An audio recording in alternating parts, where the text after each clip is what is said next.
Right గా కేసీఆర్ సంబంధించి ఒక న్యూస్ కూడా ఉంది. సో ఎంక్వైరీ నుంచి కేసీఆర్ తప్పించుకోలేరు.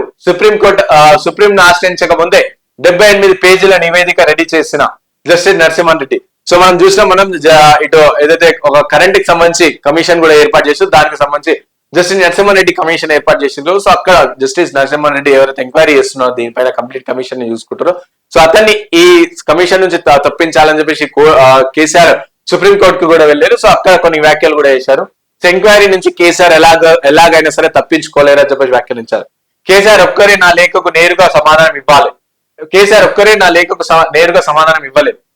అభ్యంతకర పదాలతో తిరిగి 12 పేజీల లేఖ పంపిండు.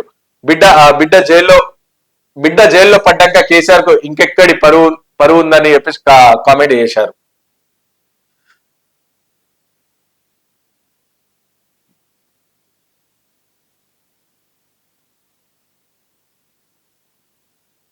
రైట్ గా ఇది చూసాం కంప్లీట్. 10 ఏళ్ల పాలన జరిగిన విద్యుత్ అవకతవకలపై ఏర్పాటు చేసిన ఎంక్వైరీ కమిషన్ నుంచి మాజీ సీఎం బీఆర్ఎస్ చీఫ్ కేసీఆర్ తప్పించుకోలేరని జస్టిస్ ఎల్ నరసింహన్ రెడ్డి అన్నారు. సో పవర్ కమిషన్ చైర్మన్ గా తాను విచారణను వేగంగా పూర్తి చేశానని చెప్పారు. ఛత్తీస్గఢ్ నుంచి విద్యుత్ కొనుగోలు, భద్రాద్రి యాదాద్రి థర్మల్ స్టేషన్ లో జరిగిన అవకతవకలపై ఎంక్వైరీ చేశామని, వివిధ వర్గాల నుంచి అభిప్రాయాల సేకరణ పూర్తయిందని తెలిపారు. సుప్రీంకోర్టును కేసీఆర్ ఆశ్రయించక ముందే 78 పేజీల నివేదికను రెడీ చేసినట్లు వెల్లడించారు. శనివారం ఆయన వెలుగు ప్రత్యేక ప్రతినిధితో మాట్లాడారు. విచారణ కమిషన్ నుంచి 28 మందికి లేఖ రాస్తే ప్రభుత్వ అధికారులు సహా ప్రతి ఒక్కరు నేరుగా వచ్చి అభిప్రాయాలను వెల్లడించడంతో పాటు వారి వద్ద ఉన్న ఆధారాలు ఇచ్చి వెళ్లారని చెప్పారు. కానీ కేసీఆర్ ఒక్కరే 12 పేజీల లేఖ రాశారని, అందులో కమిషన్ అర్హతను ప్రశ్నించడంతో పాటు అభ్యంతరకరమైన భాష, ప్రయోగాలు అన్ని వివరించారు. సో ప్రయోగాలు ఉన్నాయని వివరించారు. తాను బాధ్యత చేపట్టిన అనంతరం కేసీఆర్ గౌరవానికి భంగం కలగకుండా మర్యాద పూర్వకంగానే లేఖ రాశారని చెప్పారు. పొందన లేని సమాధానంతో కేసీఆర్ రిప్లై ఇచ్చారని, అంతగా పట్టించుకోలేదని అన్నారు. సో హైకోర్టులో కేసీఆర్ పిటిషన్ కొట్టేసినా, సుప్రీంకోర్టులో కూడా ఆయన ఆశించినట్లు ఫలితం రాకపోయినా కమిషన్ ఎక్కడ స్పందించలేదని తెలిపారు. సుప్రీంకోర్టు ఆదేశాలు రాకముందే తానే బాధ్యత నుంచి తప్పించుకున్నట్లు చెప్పారు. సో ఇప్పుడు ఇది డెడ్ రిపోర్టే. సో తన చేతిలో ఉన్న 78 పేజీల నివేదిక ఇక డెడ్ రిపోర్ట్ గానే జస్టిస్ నరసింహారెడ్డి పేర్కొన్నారు. ఛత్తీస్గఢ్ విద్యుత్ కొనుగోలులో ఏం జరిగింది, ఏ నిపుణుల నుంచి ఏం చెప్పారు, బిహెచ్ఈఎల్ లాంటి సంస్థల నుంచి ఎలాంటి అభిప్రాయాలు వెలువచ్చాయి, సో ఇలాంటి విషయాలన్నీ అందులో ఉన్నట్లు చెప్పారు. కానీ విచారణ నైతికత మేరకు ఇందులోని ఏ ఒక్క విషయాన్ని తాను బయట పెట్టలేదని అన్నారు. మీడియా పదే అడిగినా తాను సారీ అని చెప్పానని చెప్పారు.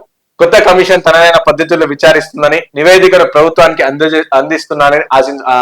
అందిస్తుందని ఆశించినట్లు చెప్పారు.